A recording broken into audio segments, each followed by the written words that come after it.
Há duas maneiras de, simplificadamente, a gente estudar um texto. A primeira maneira é a gente prestar mais atenção no contexto histórico, na datação, na autoria, olhar para como esse salmo foi escrito, na época que ele foi escrito e assim por diante. A segunda maneira é a gente prestar mais atenção nos elementos literários desse texto, desse poema. Prestar atenção na semântica, na organização das palavras e assim por diante.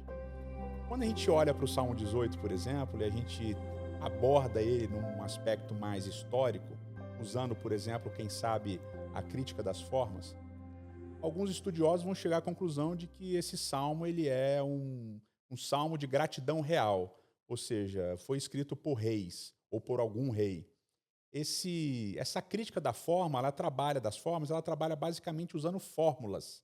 Ou seja, há uma série de expressões que se repetem em outros textos bíblicos e fora da Bíblia, que são espécies de fórmula. Como, por exemplo, quando a gente lê Era uma Vez, né? Quando a gente começa a ler qualquer livro que diz Era uma Vez, a gente sabe que é um conto, uma história da carochinha e assim por diante. Então, na crítica das formas, essas fórmulas vão ajudar a gente a entender quando esse texto foi escrito, quem escreveu, uma multiplicidade de autores, por exemplo, pode ter sido usada aqui no Salmo 18. Que é curioso porque esse Salmo 18 também aparece em 1 Samuel capítulo 22. Agora, quando a gente usa, por exemplo, a crítica retórica, que é uma crítica mais literária, a gente vai perceber o Salmo de uma outra maneira, como se ele fosse um hino de louvor, um hino de gratidão.